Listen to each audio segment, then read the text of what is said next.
Good to be back today and have the opportunity to go over some of the particulars and address some of the, I think, philosophical elements of song leading because it will help us. Joel, I love that look. Yeah, what, philosophical? Yes, there's a philosophy to it. Because that will help us in the way that we pick out our songs and how we approach each particular instance. Now, knowing the congregation, we'll talk about that this morning quite a lot because there's some particulars I think that are important for that. Why do you suppose you need to know the congregation when you decide to pick out songs for the service, do you think? Yeah, okay. First and foremost, I need to know what songs this congregation knows, right? What can I lead? What else might I need to know about the congregation? And why, do you think? Yes, sir. Well, like you mentioned last night for yourself, there's some songs maybe that people struggle with. Yeah. You said, I'm not going to sing and be happy. Mm-hmm. You know? And I've heard some, they're theological, they go, I have a theological problem with low in the grave he lay. Yeah. Like, why are we singing about gravy? and I said, I don't understand where that's coming from, but you got to know that, you got to know where the landmines are. Yeah, so, and another one that just comes to mind is Just a Little Talk with Jesus. Maybe someone has an aversion to that. Or, what's the one? Troublesome Times Are Here. Jesus is Coming Soon. That can be a landmine to hopefully steer clear of. So there are some songs in the songbook that we might have issues with, or that maybe that particular group might have issues with. And so, yeah, knowing the congregation that way is certainly helpful in how you select your songs. What else might be important? Yes, sir, Joel? Kind of on the flip side of that, knowing if you know of somebody or a group of people or whoever who really would particularly benefit from a song that morning, for like basically the emotional impact, emotional spiritual impact. Yeah, where are they? What's going on in the congregation? What songs are going to address maybe the needs of the church at the time? Certainly an important part. Anything else that you can think of? The musical abilities of the congregation. Yes. How well do they sing? So if I were to open up for this group right here the new song and say, hey, let's sing the new song, is that feasible? I appreciate your optimism. Maybe. Yeah. Would it be easier, though, when you had 300 people to sing that song as opposed to 10? Yeah, unless you got all the parts, right? It can be a challenge. So knowing what you have in the congregation to work with. So first and foremost, age and demographic. How old is the congregation? What is the general age of the people in the congregation? Why do I need to know that? So one of my first works was at a congregation where the average age was around 60, 65. Are we singing new songs from the repertoire of all of the colleges and Hallel and Zoe and Praise and Harmony? No. Yeah, Albert E. Brumley and Tillett S. Tidley and Fanny Crosby. Yeah, right? So, that's kind of where they're at. That's their wheelhouse, okay? Those are the things that they know. And there's only 30 of them or 40 of them. So what does that mean now for the song selection that I need to pick? Probably stay away from a lot of competing parts or overlapping parts because that's going to be a challenge. What else comes into play with age? Okay, speed, yes. People get slower with age, that's true. There's less of an ability to keep up. Why? Because, again, they're not in as good a shape as they used to be, and so it can be a little bit harder for them to sing. And also what happens to the voice as you age? Yeah, the vocal range gets lower. So a lot of songs that start that are really high that I would normally lead in a congregational setting of a large group now become songs that I either have to pitch down maybe even a whole step or not sing at all because of the notes that are in it, right? And there's some danger. We'll talk about pitching and some of that stuff as we get further on this morning. But that's important. Now, what are the attitudes of the congregation towards singing in general? Why does that matter? Some congregations love it. Some congregations, I won't say tolerate it, but they know it's one of the avenues that they need to do. And they do it congregations love to sing. So some congregations love to sing. Some congregations do it as an obligation. Yeah, what were you going to say? I was going to say that the attitude of the congregation toward the song affects the entire service. If they're not liking the song, then it affects everything else afterwards. Yeah, so maybe even the particular songs that one might pick. By the way, does the attitude toward the song leader affect the song service? Yes. Yeah, it does. And so if you've been one of those individuals who gets up and you lead solos for the entire service, when you get up and now they know you're the song leader and you've been leading solos for the past 3 weeks, what are they immediately thinking? Oh, here we go again, right? So again, attitude of the congregation matters for your ability to engage the congregation in singing. It's important for us to know that. Whether or not that group likes to sing, you may have a lot of people that just do it as an obligatory part of service. And what did we talk about last night? Does God accept that? No. So we need to revamp maybe how we approach our worship for sure. Now, again, older people have lower and weaker voices. This is not a criticism. This is a fact, all right? I know there's some guys that are in their 60s and 70s who can belt it out with the best of them, but that's not the standard, right? That is the exception. And so as you grow, as you mature, as you age, what happens is the vocal cords stretch and you get older and now your range generally drops. So that can be a problem sometimes for a congregation. I know whenever I was leading at congregations that were much older, I would deliberately at least bring the songs down a half step or maybe even a full step because I knew that we would sing it much better if we brought it into their range. All right, so being aware of that, that's something that you got to keep in mind whenever you get up to lead singing. What is the age and demographic of the people that I'm leading? Yes, sir. And if you're a young song leader starting out, don't be discouraged by comments that are, now, that may be legitimate, like something I got to work on, sure, but initially what I got was, well, you're not Bart Fox. You know, like, okay, yeah, you're right, I'm not Bart Fox, but, and then some song you make a comment like, this song is emphasizing grace. So what I heard was, we don't want a preacher up there, we want a song leader.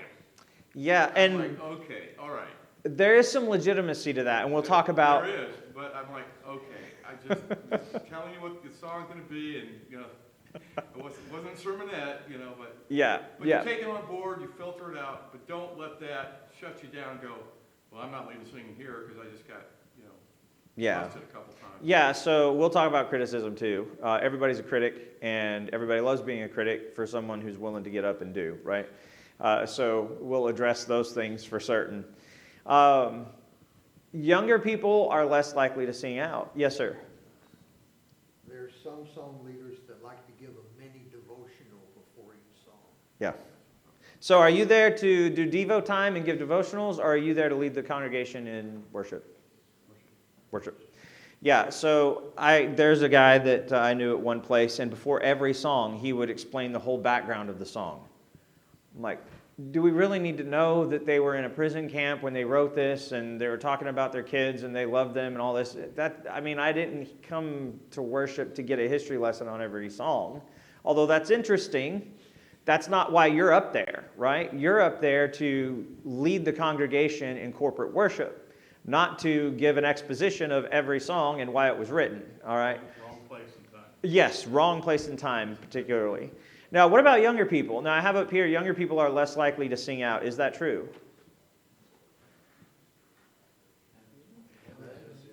Yeah, it depends. So, okay, teen group. Are they going to be your ones that are belting it out, do you think?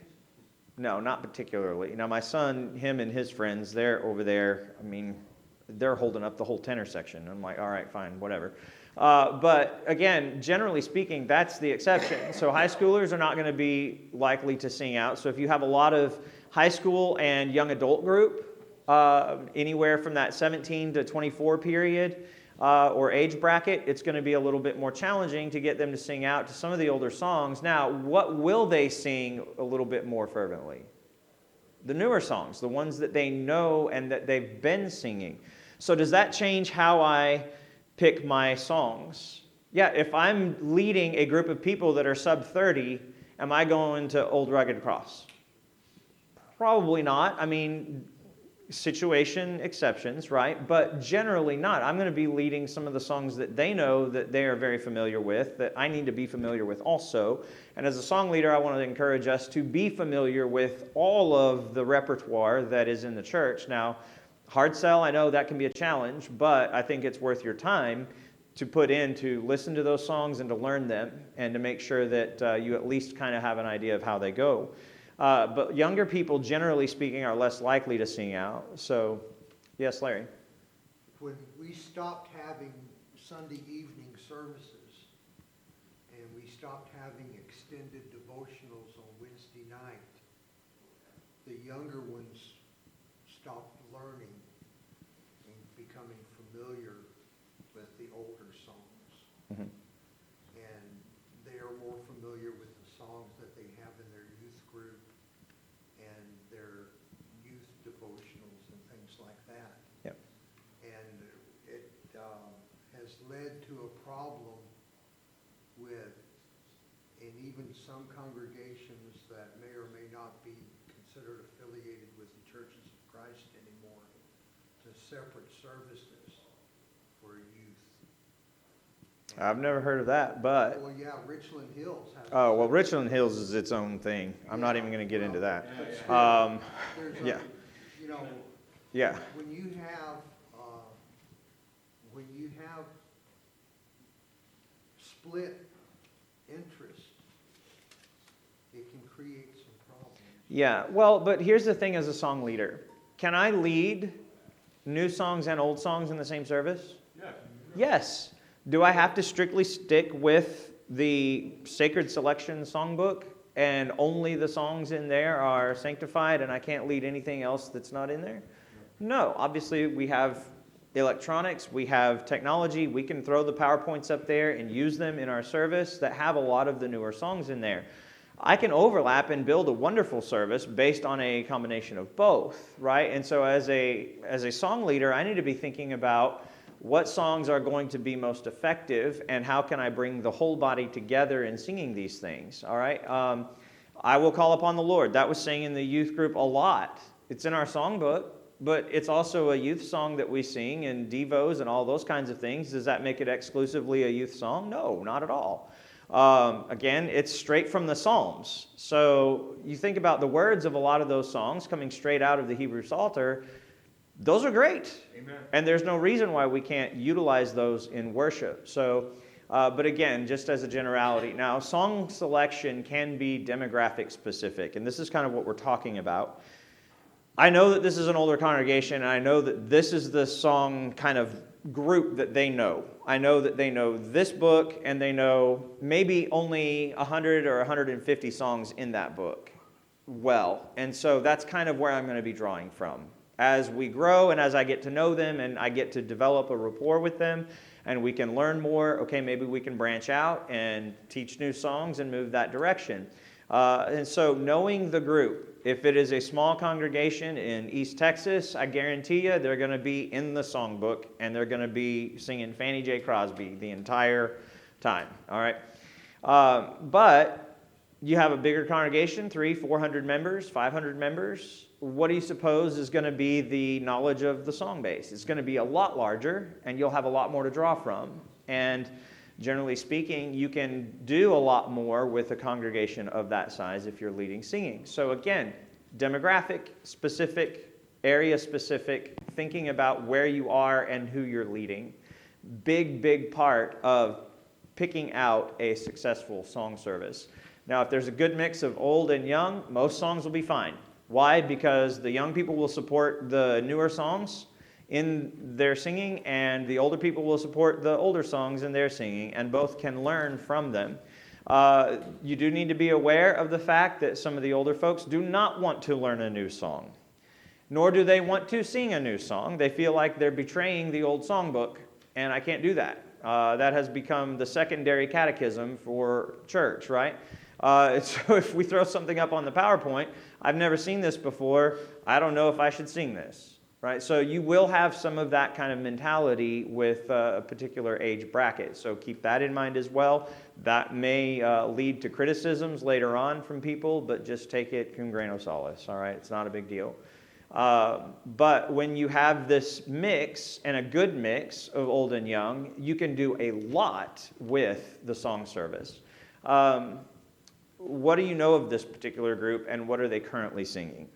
Meaning, okay, I came to a congregation. Say you just showed up to Roosevelt Drive. You've attended 2 services.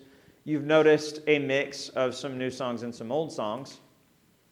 And so you go to somebody and say, okay, I've been tasked to lead singing next week. I've been here a month.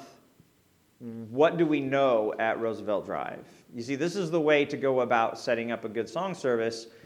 I want to make sure that I'm leading songs that the congregation knows. Remember, we talked about that last night. We need to know what we're leading and what we're singing so that we can offer it without an encumbrance in our worship, right? I want to be focused on the message, not on the mechanics per se.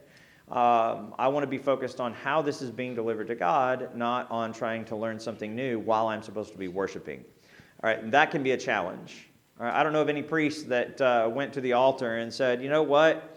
We'll see how this offering goes. I don't know exactly what to do, but I'll cut it up and I'll try and part out a bunch of these things and put them where they belong. But no, he was taught well beforehand how to offer the sacrifices before he ever stepped up to that altar to open up that animal and to pull those respective parts out per Leviticus chapter 3. So again, we need to be careful about that.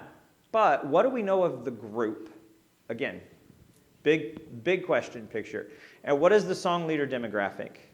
Okay, who have the song leaders been? Who are we collectively as those who are leading the church and singing? Now, why do you think that matters?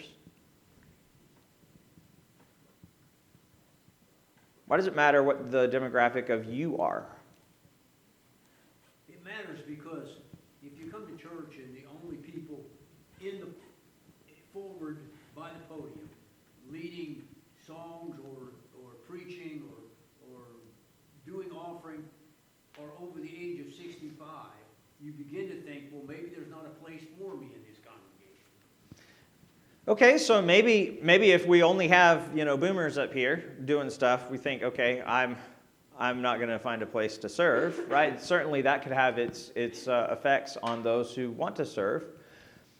But why does the demographic of the song leader matter for, yes, sir, Jim? It may taint his song selection if he doesn't consider all the things you just talked about. Yeah, do we have biases? Oh. Anybody have a favorite song in here? Anybody? Yeah, everybody does. Anybody have a favorite list of songs that they love to sing? Yeah. Anybody know that, hey, if I'm leading singing, it's already pre-planned. I already know what I'm leading. This is going to be it. This is going to be awesome because this is my set of songs that I can lead. Fantastic, and I know it's great. Yeah, that's a lot of us, right? We need to change that up, right? We need to make sure that we have a better knowledge of a lot of the songs so that we can be more flexible in what we lead, because the demographic of the song leader matters based on our own personal biases, right? So you may love Sacred Selections. That's my book. I'm going to that. It's 100 years old, and that was it. When God created Sacred Selections, that was the end of it. Okay, well, but now we leave out a large group of songs and a large repertoire of songs that would be effective in worship for the church. And so by exclusion and by my own personal biases, I've left those out. What about the youngers? What do they have the tendency to do? Go young and leave out anything that is older than 20 years, right? Okay, well, this was written in 1995. That's old. I'm not singing that. We're moving into, I know. I don't think I lead anything under the age of 40. Yeah. So, we have a tendency, some of the younger song leaders I've met and know, have a tendency to lead all brand new songs that the congregation is not familiar with. And that's their bias. So we need to be aware of our own biases and what we have a tendency to do and fight against them so that we're doing what's best for the church, for the setting at that time. And that's a challenge because that means we have to actually branch out maybe and learn some new songs and practice them. Again, important to practice song leading before you ever get up here. And then the other question is this a men's day, ladies' day? How will that affect song selection? It does high notes. Anything with men or ladies' parts. You can't do anything with men or ladies' parts? Okay. Yeah, we got a men's day. I'm going to lead Paradise Valley. Yeah. Where are my altos, right? Because Yeah. it's an alto lead. Yeah. Or we've got a ladies' day. I'm leading Rock of Ages. Well, that's a bass lead, right? Or I'm going to lead A Beautiful Life for a ladies' day. Okay, well, that is another running bass lead in the chorus. So, okay, making sure we know our demographic. All right, if I'm leading at a men's day, I'm going to be picking songs that are either songs that are sung without divorced parts, or songs that even if the parts are overlapping through the chorus, they still have a strong enough lead to carry the melody, or a strong enough bass line for that group that can carry that song through to the end. All right, so I got to be aware of that. There's been countless times where individuals have got up to lead a song, opened it up, get to the chorus as they're leading it, and nobody's singing the part because they didn't think through who they were leading. And that's a problem. What about you have no tenors in the congregation, and now you have a song that has an alto tenor duet when you start out? Or an alto solo, or a tenor lead in the chorus. How is that going to work? Well, again, we've now run into a serious problem because we don't have anyone to sing that. So I've got to be thoughtful and forward thinking about how I select my songs. Yes, sir, Jim? I mean, the complexion of the crowd for men and ladies. Mhm. If you got a crowd of men that are retired military, okay, soldiers of Christ arise or marching to Zion, is that going to fit? I'm not saying that ladies aren't, get out there and get after it, but is that going to fit for a ladies' day, Yeah. And so when you're picking songs for a ladies' day, you don't have to pick all soft songs and, No. flowers and roses and petals and all that. But at the same time, is this appropriate or suitable for the occasion, right? So those are going to matter. Very important. Excellent point. So age and demographic matters for song selection. Now, what are some song leader expectations that we have? Now, this is really where we get down to the nitty-gritty with us and how we approach our song leading. First off, know your songs. I cannot stress this enough. Do not pick songs to lead for the congregation that you do not know. Okay? Remember, what are we doing in song leading? What are we doing? Leading worship. Key part, leading. Can a leader lead if he doesn't know where he's going? No, not well. Not at all. Would you want to follow a leader who doesn't know where they're going? No, I've heard a song leader get up, and this was, well, I won't say where, but he got up and he turned over to a song and he said, "We're going to," and I quote, "try this morning." He said, he said, I've never led this, Don't do that. and I don't really know it that well, but we'll, quote, give it a stab. Yeah, is that knowing your congregation, knowing your role, and knowing your job? No, that is, again, a laissez-faire mentality toward what we're doing in worship. Right? Now, if you want to try that out, when you've got a bunch of people over at the house and you want to start working through that song, certainly that's fine, right? No problem with that. But when you're in the corporate setting and you get up and say, "I don't know this, y'all carry me," well, then you've completely abrogated your responsibility as the song leader, haven't you? And thrown it back on the congregation and said, "Y'all do this, I'm going to step back for now." Well, that's not why they asked you to get up here, is it? No. Again, going back to the song leader and song starter, we haven't addressed that, but we will. Song leading is very different than getting up and singing the first couple of notes and then bowing out, okay? Now, when I say know your songs, I mean if you are leading a song like the new song, know what all of the parts are doing, all right? Is the new song a complicated song? It can be. Why? Because there's a coda in there, and you have to go back and know where you're singing from that coda as you go into the second part of the chorus. Now, what about the other song? Oh my goodness. Well, I'll think of it in a minute. There's another song that we sing quite regularly. It's an alto lead. It starts out with an alto lead. And then it goes into a chorus where we have a coda, but you have to have all of the parts singing and singing out loud. Otherwise, you're not going to know where in the world you are. And if you're the song leader, you can get lost in the sauce on that because, well, I heard this alto and I heard this person out here singing this, and so I thought that I was here. That's if I don't know that song. Same thing with the new song. If I don't know how it goes, if I don't know where the lead goes the whole time, I'm going to have a real hard time leading that song. Even the congregation may know it well enough, right, to muddle through it, but when you have a strong song leader, what's he doing? He is leading the congregation through it, and therefore it flows a lot more effectively. So know your songs. Don't pick songs that you do not know. And when I say know, I don't mean just knowing the ups and downs, knowing the notes. I mean knowing how to lead that, the times, the tempo, what happens here. Is there a change? There's a song, It May Be at Morn. I don't know if you know that song or not, but it's a great song. But in the versification, you have a 3/4 for 3 bars, and then the last measure of that line is a 4/4 time. Then you have another 3 3/4s, and then a 4/4 time, and then it switches in the chorus. So what does that mean? Well, that means I have to know how this operates mechanically. I know the tempo so that I can lead this appropriately, because not all notes are created equal in that particular song. That matters. So if I get up and just look at 3/4 and think the whole song's 3/4, now we're all over the map, aren't we? And my hand time is way off from the beat of what I'm supposed to be leading. So that's going to be problematic. So when I say know your songs, yes, know how the melody goes, but know the tempo. Know what the time signatures are, and we'll talk about time signatures and their values and what that means here in a minute. But you've got to know those things. And if you're struggling with a song, leave it off.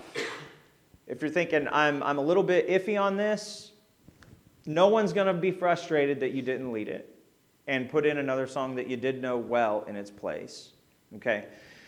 And you can work on that. You can work on those songs. So certainly spending time in preparation is important for song leaders. Just as much as Robin and Jim prepare for their lessons and put their time and effort into them when they stand before the congregation to deliver something that's meaningful, so as a song leader, you need to be doing the same thing as well. Now, here's the other part. Know how to pitch the song that you are leading. Too high or too low will cause issues. Let me look at a song right quick. There is, I don't know if it's in this book. I didn't look over this book right quick before I got in here. It is... Same book from 20 years ago. Doesn't help me. That's 20 years ago.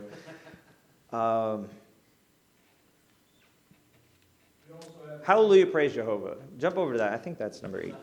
What's that? I'm letting Chance know we also have the paper's hymnal available. Hey, Perfect. No, that's not 18. That's all praise to our redeemed love. What number is Hallelujah, praise Jehovah? I think it's 200. 200? Excellente.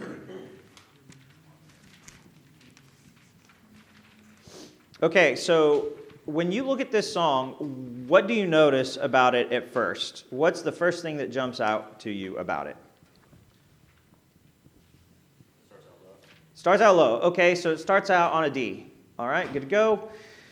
So I look at what else do you look at? Song leaders, when you're looking at this song, what do you look at immediately? The key signature? Okay, yeah, so we're in what key? We're in the key of G, right? Okay, so we're in the key of G, starts out on a D. What's the very next thing that I should be looking at if I'm thinking about leading this for services? What's that?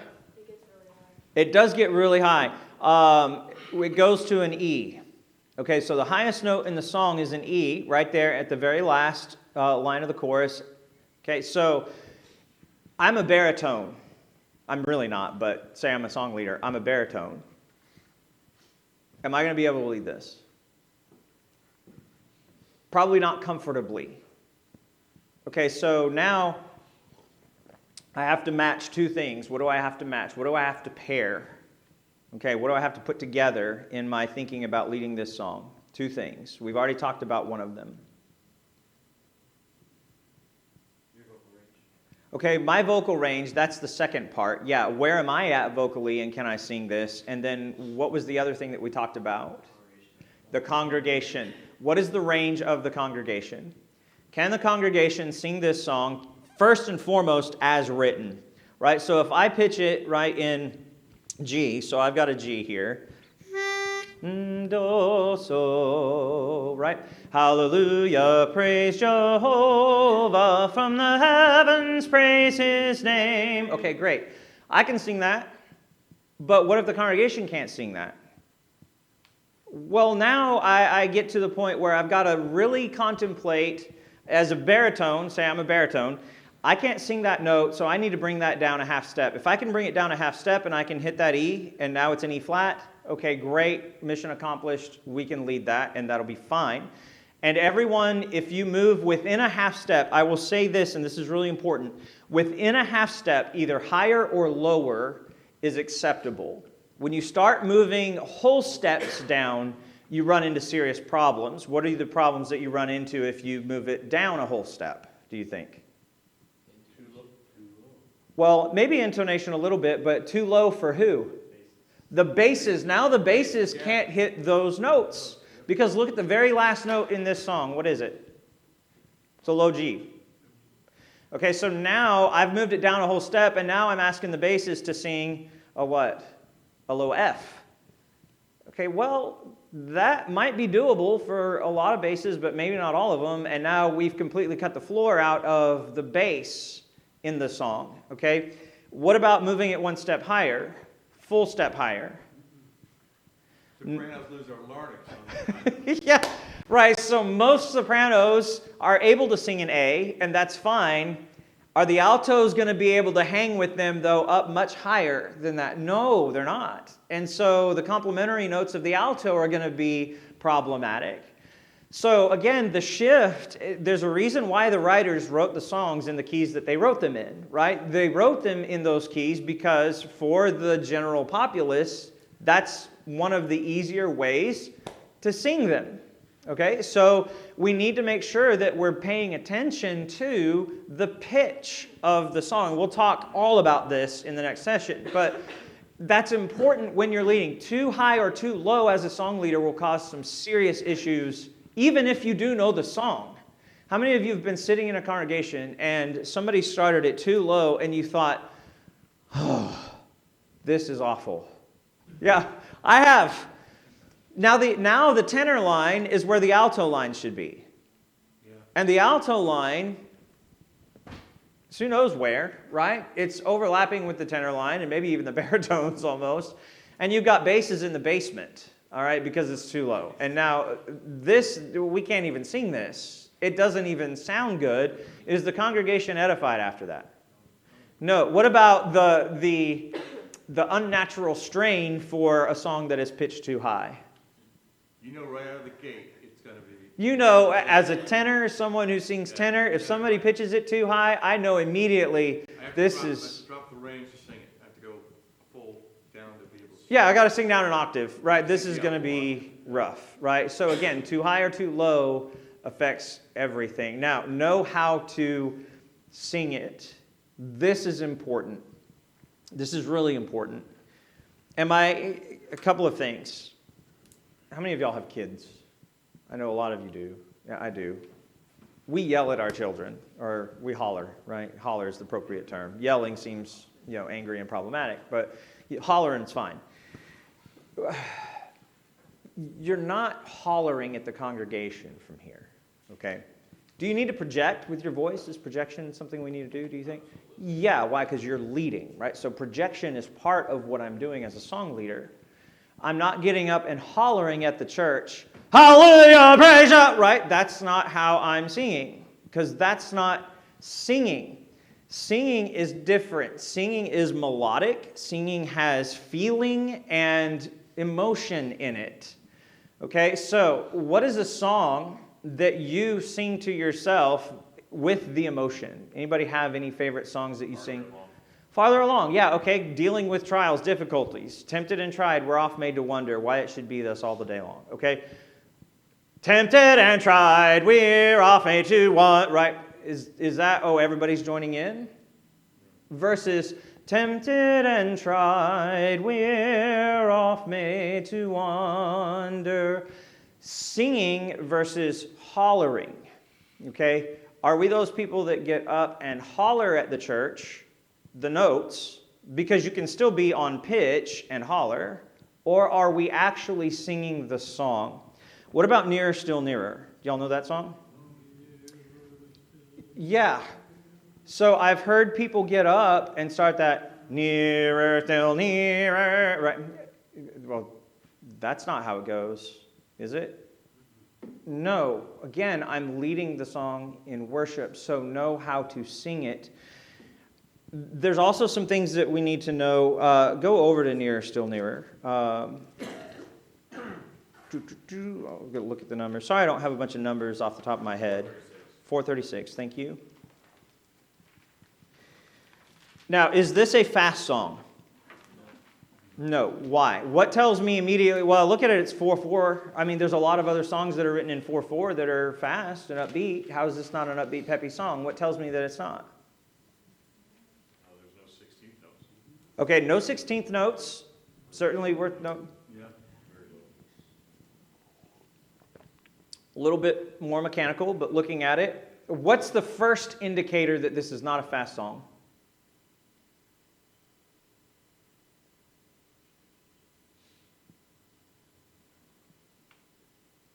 Well, the timing, it's 4/4. Well, there's a lot of fast songs that are 4/4. The first note's a half note, starts out Well, so yeah, you do have a half note as we start. longer note. And that might key us into maybe that, but look at the lyrics, guys. Yeah. The lyrics tell you everything you need to know, right? Nearer, still nearer, close to thy heart, right? That's what we're singing, and we need to sing that. Draw me, my Savior, so precious. Now, knowing the song, knowing where the breath marks are, okay? So you have a breath right at that rest after heart. So now you can reinvigorate your lungs after you've sung a full phrase, okay? Then when you go into the next line, you'll see there's another rest, so you can take another breath there. So phrasing is important. When we talk about phrasing, what we're talking about is knowing when to breathe during the song and when not to, right? Sometimes you need to sustain those notes through that particular part so that you're leading it as it is intended. It is a song you are singing. You don't hear popular songs and people singing on the radio taking breaths every minute throughout the song, do you? No, you hear the natural cessation of the music and the natural rest, and they take the breath at that point and then finish out the next phrase. So when I say know how to sing it, that's what I'm talking about. Phrasing. Where are my breath marks? Where can I afford to stop and take a breath? Now also note, so Nearer Still Nearer does a good job of making sure the song leader always has a breath. All right, that's important for you, and that ought to help you and key you in onto how it should be sung. Okay, if I'm taking a breath because there is a rest there, that means that this is going to be a pretty phrase, it's going to flow, and it's going to be intended to be sustained up until that rest. That matters. Now look over at My Hope is Built on Nothing Less. That's 3/4 time signature. Is that a slow song or a fast song? Fast. Yeah. Why? What would clue you into that immediately? Lyrics. Lyrics are going to matter. Lyrics mean things, all right? Now, other than the time signature, right, lyrics are going to matter here, okay? But now look at what you don't have here. Do you have any rests in the versification, in the verses? No, you don't. But what do you have? Well, you have a quarter note at the end of the line. Okay, so if I need to take a breath at that point, I can sing it as an eighth note, take a breath, and then go back and start again. All right, now that doesn't disrupt the flow of the song. I've utilized just an eighth of that end of that measure in order to fill my lungs back up so I can lead properly the next phrasing. Okay, so that's going to matter. And that's going to matter in songs like The New Song if you're leading it. Okay, that's going to be very important Because now we've got these long sustained phrases where I'm singing and it's going to be very loud and very optimistic and joyful, and I need to sustain those notes. Yes, sir, Ken? The other big difference between these two songs, the composer of Nearer, Still Nearer used rests for breath breaks. Yep. The composer of My Hope is Built on Nothing Less uses semicolons for breath breaks. Yeah, best of luck. Big difference. Uh-huh. Yeah, you're going back. So again, this would follow right into a measure, and if you see in other songbooks, these verses are on their own line, right? They'll do a full page for My Hope is Built on Nothing Less. So you're going to be going into a measure line.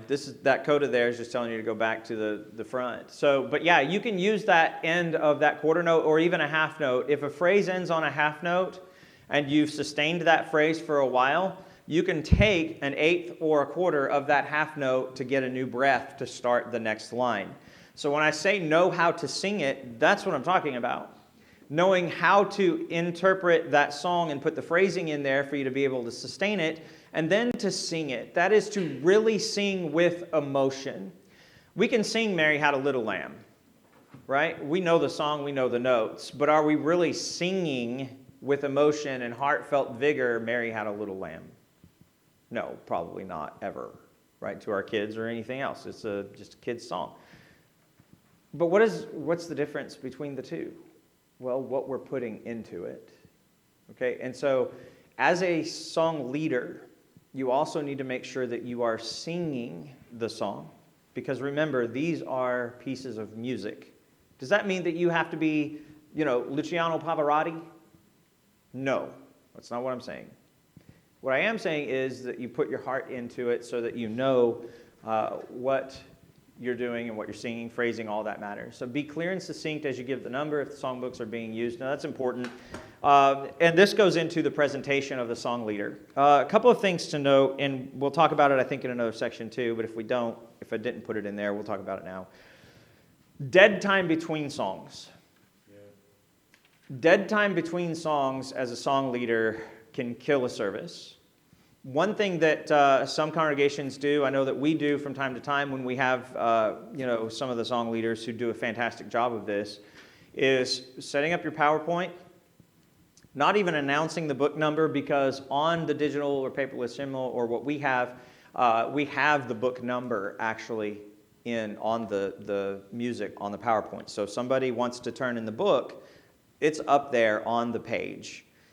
But when you build your PowerPoint, build it in such a way so that you can flow from one song into the next with minimal downtime. Ideally, what makes for a fantastic song service is if the songs are sung as a medley, all right? And I don't mean as, just a hodgepodge of stuff all crammed together, but little to no break between the songs. Now, there's a couple of things that need to happen if you're doing this. If there are key signature changes between the songs that you select, you need to know what you're ending on and then what the start of your next note is going to be when you begin the next song. Because if you start that next song in the same key that you just came out of and you're 2 steps higher, it's going to crash. It's going to be a dumpster fire. What generally seems to work really well is if you select songs that are categorically similar, so all worship songs, and then match the key signatures. Okay? That means going in and doing some preparation beforehand and looking at the key signatures and saying, okay, yeah, here's all of these. And if they don't particularly match, find ones that are close enough that it starts on a fifth, right, that we've come off of. So we've come off of the key of G, now we're moving into this other key, the key of F, and I know that there is a fifth between here, and this is where we start, so I can just go right into that and move into this particular song. Knowing your music matters if you're going to set that up, but we don't want dead time between services. How many of y'all have seen this? The song leader gets done with a song, and now we're going into the opening prayer, and you see this. You see this.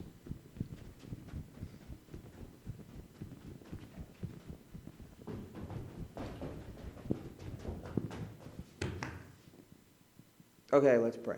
Right, y'all seen that? We've got to minimize the dead time. All right, now what happens? We've just lost like 15 seconds because we're waiting on this guy coming from all the way in the back to get up to the services. Now, your song leader, now he's got to get up again after that. So now a whole minute or two has gone by. All the air has been sucked out, right? And yes, we said a wonderful prayer. It was great. We're appreciative of that. But now we've got to pick back up and get the enthusiasm back in the service, okay? That's problematic. So turnover time with songs is very important, all right? Say if you are using the book, not a criticism, if you're using the book and you're not using the PowerPoint, okay, we're going to sing 436. Get through 436, next number is 570 whatever. Launch into it. I know we used to say, and they do this at LADS, give everybody an opportunity to turn over there. In a worship service, people know the songs that you are leading well enough to be able to start, even when the book is not open in front of them. All right? So you don't have to worry about the first measure or two for preparation for people to get there. The songs that you are leading should be known well enough by the congregation that it is not problematic. All right? So if I start, My Hope is Built on Nothing Less, how many of you know that song? Everybody. Do you need the book to sing it? No. There was a congregation that I knew of one time, and it was fascinating what the song leader did. Once every couple of months, they would have a singing night, and they would come into the auditorium, the whole congregation. They would turn off all the lights. Now, this is back in the 70s. In the 80s, they would turn off all the lights. The only light in the congregation that would be on would be the one for the song leader, and he would lead songs for the congregation with the expectation that nobody used a book. Now, how many years have we been singing these songs? I mean, for however long we've been in the church, right? Why don't we know them? Good question. I mean, that's an excellent question. Not a criticism, but something to think about.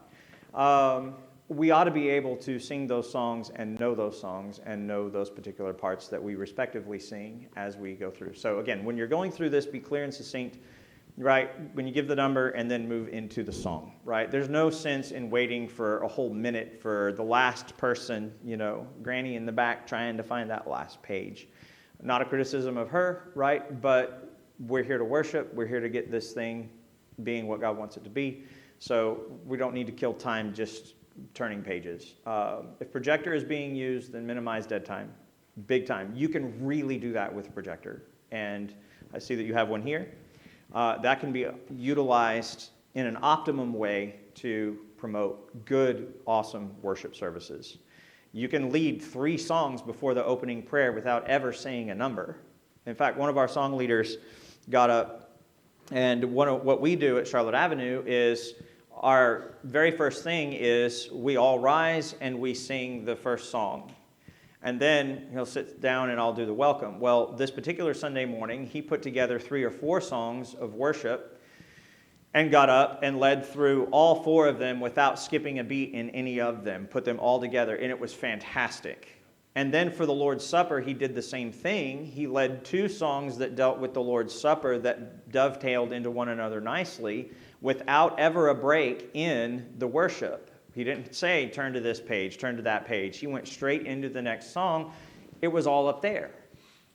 Okay? Now, I know that some of the people have a problem sometimes maybe reading the projector, and I get that. But again, our numbers for our songs are in our songbook on the actual projected page. So there's not an issue of them seeing the number. So, and if you can mitigate that, that would be a really good thing to consider as well. Now, these are advanced things that you might want to be thinking about as you move forward into preparing songs for worship and preparing the worship service. I also want to say, I don't know if it's on here. Yeah, make sure your lineup has easy transitions from song to song. We'll adjust the flow of worship in a minute. But some key changes are easier to go to than others, right? Some keys are really easy to sing, and then now so say I'm in flats all day, right? I've got 4 or 5 songs that are, A flat or B flat or even F, and now I've switched over to the key of D, right? And I've got 5 sharps. All right. That's might be a little bit more of a difficult transition, right? So again, knowing what you're shifting to, making sure that the flow of your songs even for the key signatures is something that is workable within that set. All right. Now, it's very obvious when you switch keys to another song, and it can be challenging as a song leader to get that last song out of your head and move into the next one. How many of you have opened the songbook and you know your list and you know it well, and then you get to that one song and you're like, I cannot remember how this sounds in that key because I got this last song in my head. Yeah. And so now you're over around monkeying with your pitch pipe going, how does this go? How does this go? Yeah, we want to prevent that. Right? And there's an easy way to prevent that, and that's by not throwing an oddball song in there that messes everything up. So try and keep everything together to where it flows well. Now, you can build on key signatures and things like that, and that's certainly fine because you're moving a step up each time, and that's good. But when you're putting together these medleys and multiple songs in a row, make sure that you're thinking about that as well. Song leader versus song starter. Like we said, there's a major difference between a song leader and a song starter. My son, when he was 8, was a song starter, right? He got up, he started the song, and what did the congregation do? They rallied around him to sing the song. And with littles, isn't that what we do? We want them to feel justified for being up there. We want to give them the confidence that the congregation is singing behind them. And so we rally around them and let them be there and start the song so that the congregation, and that's how we build confidence in young men in order to lead singing, and young ladies too. My daughters do Ladies' Day and that kind of thing. And that's expected. With a grown man, he needs to be leading the congregation, okay? Not starting the song, right? The times of rallying around you are over. Now we're here to follow you because you're the one who's in charge. You're leading this. So lead it. This is also a problem, and a lot of my song leaders have this issue, is, well, the song leader's not leading it how I want him to lead it, so I'm going to lead it from the pew. Yeah, y'all ever heard that guy? Yeah, so I'm setting, as the song leader, I'm setting the tempo for this song, and I want this song to be here. But I've got that guy who's out ahead of me trying to speed up the song. And I'm like, no, we're right here. We're staying right here. I'm not going with you. Yep. So being responsive to what's going on in the congregation as the song leader. How many of you have ever had challenges whenever you get up to lead singing? Say we're singing Our God, He is Alive. Everybody knows that song. There is beyond the azure blue a God concealed from human sight. He tinted skies with heavenly hue. And by the time you get to the chorus, it's dead. Why? What happened? The congregation told you what they were going to sing. You didn't tell the congregation what they were going to sing. And you listened to them. When you are leading singing, do not listen to where the congregation is at. Okay? 100% important to understand. You are the leader. You set the tone. You tell them where we are. And you stay where you need to be. Now, you can do one of two things. You can keep the song going, and you can move through it and be where you need to be, and there'll be a whole measure behind. Or what I've had to do in some instances is stop and say, folks, pay attention. Okay? Now, there's nothing ungodly in that. And there is nothing wrong with that, all right? Because again, what are we there to do? We're there to worship. Are they paying attention to their worship? No, because they're not paying attention to you who's leading the worship, are they? So again, don't let them drag you down. There's a couple of songs that are notorious for being led unbelievably slow because the song leader didn't start them out where they needed to go, and the congregation just slowly and slowly and slowly and slowly dragged it down. There's a reason why this happens, and I'll point out that reason when we get into the mechanics of it. Okay, there is a very particular reason why this happens. But you as the song leader are setting the pace. You're the one. You are the pace car, right? You're the guy who's out there saying, this is where we're going to be. Do not budge on that pace at all. And if you need to address the congregation because they're being lax, certainly address the congregation and say, hey, folks, stay with me, please.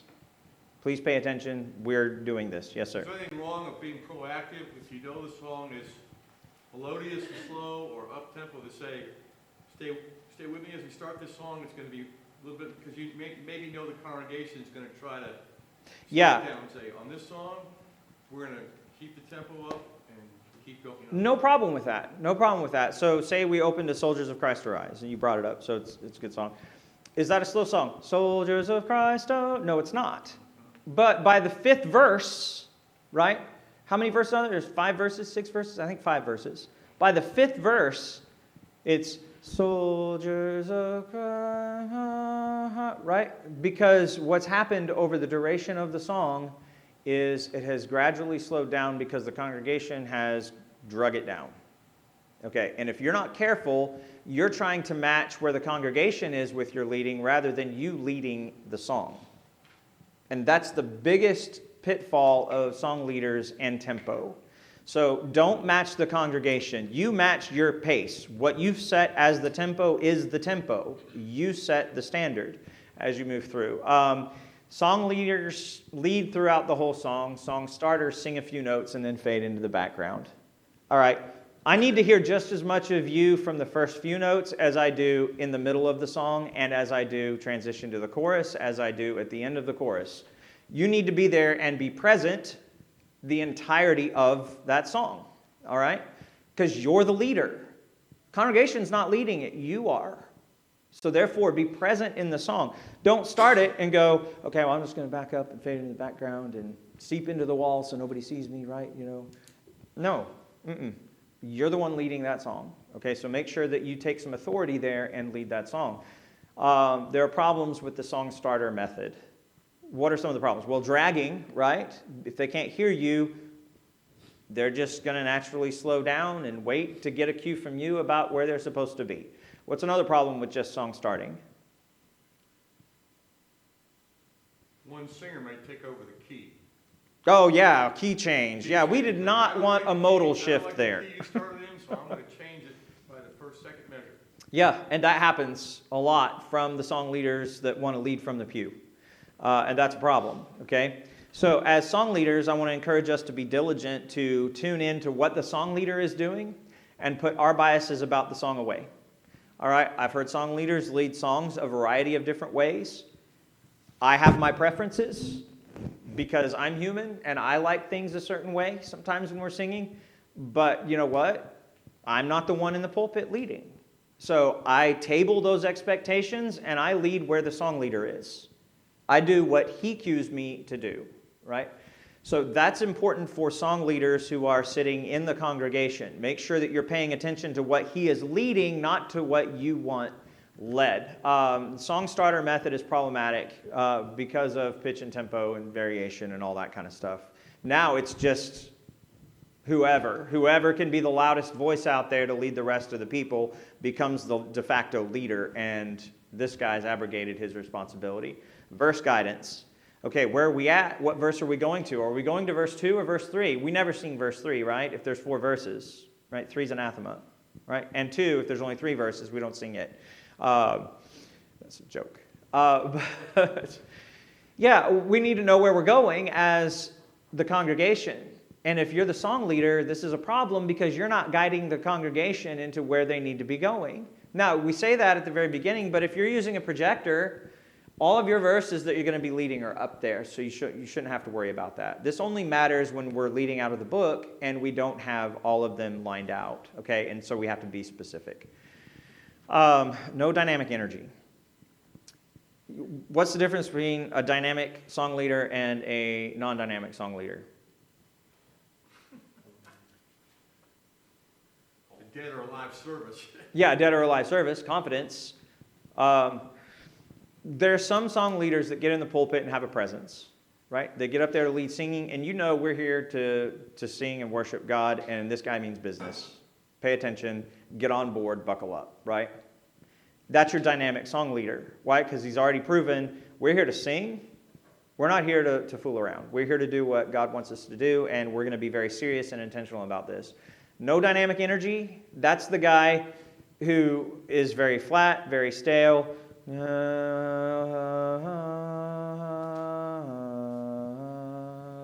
that's how he goes through the whole song service.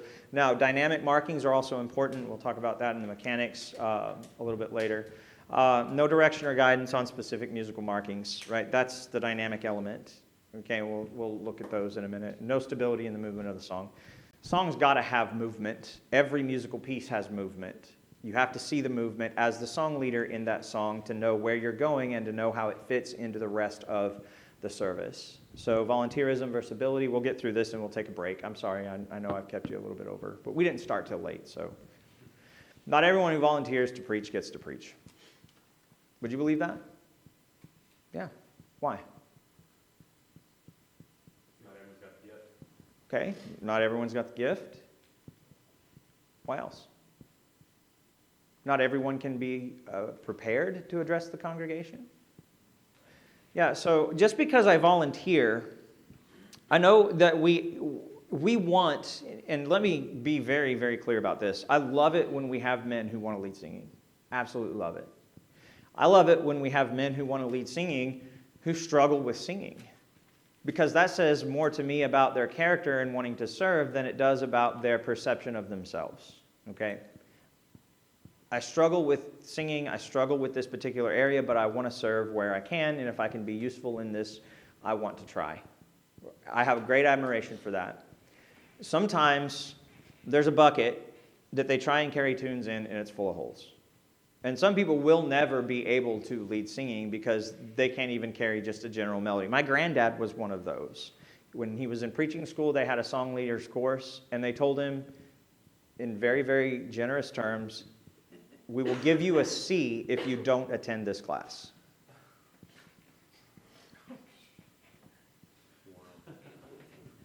So he didn't attend, he got a C. The only C he ever made. But there are people that way. My granddad was one of them. And he doesn't begrudge that he never led singing. He understands where his abilities lie. Just because I volunteer doesn't mean I'm volunteering for something that I will encourage the church with or edify the church with. So we need to know that. Number two, singing, yes, there are natural abilities and then there are learned abilities. All right? Singing is one of those things that one can learn and get better and build on a foundation that they already have. Some people have to work a little bit harder at it than others, and that's natural because we all have to work a little bit harder at different things because we're not all the same. But ability will help one. Now, what we need to be careful about with volunteerism versus ability is just because you have ability doesn't mean you're a good song leader. Just because you can carry a tune doesn't mean you know how to lead the church in worship. And just because, like my friend who does a fantastic job leading singing, doesn't mean he's perfect on every melody. He's not. In fact, there's been multiple songs that he's led, and I've been like, bro, these 4 notes right here at the last, we've got to work on that, right? But what's the difference? The dynamic, right? He is a leader. He's out there leading the church in singing. Leading singing is not the gateway into the service of the church, right? So, well, that's the lowest common denominator. They need a song leader, so I'm just going to volunteer to lead singing. I'm going to get there and be a song starter. No, that's not how it works.